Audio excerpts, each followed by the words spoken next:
Alright kids, John back again, and I might do two videos and post one later, but I'm doing two videos. Both records remind me of each other, but I can't put them together because they're unrelated. But I'm going to do one of my all-time favorite heavy metal records, Quartz Deleted, and let me tell you about this record. It's probably the worst packaging ever, but Quartz were... they're not new wave of British heavy metal because they predate it. They're like mid to late 70s heavy metal band from Birmingham, England. They put out a record on Jet Records in 1977, a studio album, and I don't have it. And I think they put out a couple of singles, which are just songs off the record. But the album got reissued in 1980 in this kind of bizarre packaging, and they renamed it Deleted. And, you know, they're marketing a record 3 years after the fact, because it probably tanked the first one. And they market it as a budget record. And it came with a little, I'll just show you everything. It came with a little proof of purchase. And it was marketed in a brown paper bag for a cheap price of $3.49, pounds. And it's got the songs up here and nothing. So they market it like this, and I can't. This is no wonder why it didn't sell. I mean, this is not a way to market any record, but you call it Deleted like it's kind of funny and clever for a serious heavy metal band, and it just looks like crap if you're going to buy this. But as far as collecting records, this is a real gem to have. But why they would budget this record instead of just reissuing it with the real cover, it's a mystery to me. Some sort of marketing ploy that just did not work. And you don't want to call anything deleted or overstock, or it's just a bad word for marketing. But it came in a bag, and it came with a lyric sheet. And the lyric sheet actually was folded up to fit in there, when it was made. It's just a poor product, really. But this is one of the greatest heavy metal records I have on Jet Records. 1977. This is from 1980. But I will put it on, and hopefully I won't get dinged from the copyright police. But anyway, 5-piece band. They had a keyboard player. Sometimes there were 4, but they had a keyboard player whose name is Jeff Nichols, who joined Black Sabbath, was their longtime keyboard player from, I would imagine, the late 70s on, even though he played behind the curtain. And they're from Birmingham, along with like Sabbath and Priest, obviously. And the intelligence and class and musicianship of this record is unbelievable. It's stellar. And it's produced by Tony Iommi. And I'll put it on. It's really one of my favorite records. And I'll put it on with headphones. And there's a lot going on. There's a lot of nooks and crannies. Great musicianship. The production is phenomenal. Tony Iommi. And it's got a bit of a Birmingham vibe. So good. A lot going on. I think there's like flute in some of it, but it's not like Jethro Tull. It gives me the same feeling I get when I listen to Sabbath Bloody Sabbath. Just a wonderful listening experience, and some of the songs kick ass. This is Mainline Riders. But when I got this record, it wasn't very expensive. The original was expensive, but this paper bag one wasn't. But now it's an expensive record, and the original one's really a lot of money.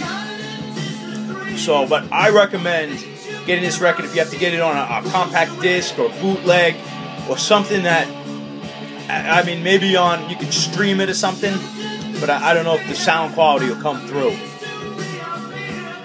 But one of my favorite 70s heavy metal records, absolutely. But then the Quartz went out. They put out the next record, Live Quartz, which I don't remember being so hot. I haven't listened to it in a long time. It's got a couple of tracks off this record. Does Good Time, a cover of George Young, the Easy Beats Australian 60s band. Something called Count Dracula, I can't remember that. Chuck Berry cover at the end. It's live. And they don't look the greatest. I mean, they look like good musicians, but they're not heavy metal looking. But they predated that, so they have more of a 70s vibe. Especially the singer's kind of an interesting guy. But I think he used to rip it up in the pubs. But anyway, in 1980, they put out Stand Up and Fight. Oh, actually, this is on, Reddington Rare Records, which was a label out of the record shop. It's kind of something you don't see every day. But I'm not recommending the live one. But they put out a classic new wave of British heavy metal records. And it's on MCA, and it's Stand Up and Fight. And this is just a killer heavy metal record, more by the books 80s metal than what's going on in this record. It's almost like a different band. But Wildfire is a great track. Stoking Up the Fires of Hell. And let's see what we got. It's starting to look a little more heavy metal.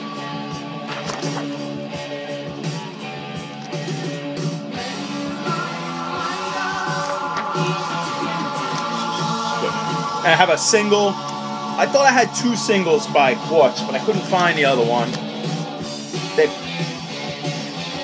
If you like Sabbath, I mean, it's not as doomy as Sabbath, but man, this is a wonderful record. And I could see how Priest was influenced, maybe not influenced by Quartz per se, but just the whole intelligence and I don't know, complicated music that was coming out of Birmingham. It wasn't just like party rock. But this is good because it's got a track called Circles, which I believe is non-LP. It's a killer track. And Stoking Up the Fires of Hell, classic rocker. I'll put on, let's see. This is such a good record. And it's got the ending track, Little Old Lady. That's like a ballad, how it should be. It's like an ode to the singer, I guess the singer. His grandmother. And it's sad and beautiful, and it's not cheesy, it's not lovey-dovey, and it's not written for 13-year-old girls. It's a real like emotional head trip. But I put on Pleasure Seekers. It's just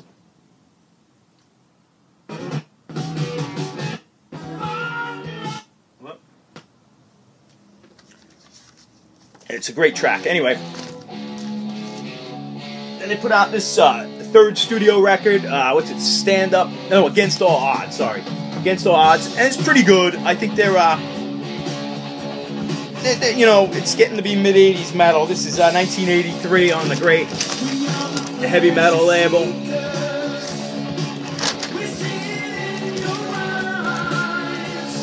And it's got some good tracks on now. Is it Buried Alive?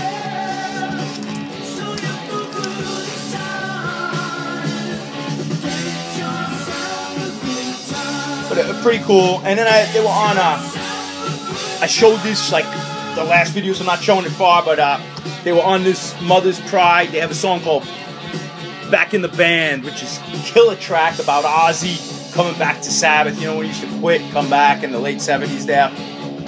But killer track, only exclusive to that. And they're on this Metallurgy.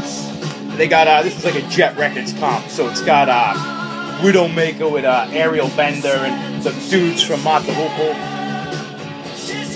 And it's got 3 tracks. Street Fighting Lady, Mainline Riders. Whatever, it's got 3 album tracks on this. And there's Quartz with no shirts on. This is a fantastic record. I can't recommend it enough. And that's about it. Okay, we can make it under 10 minutes.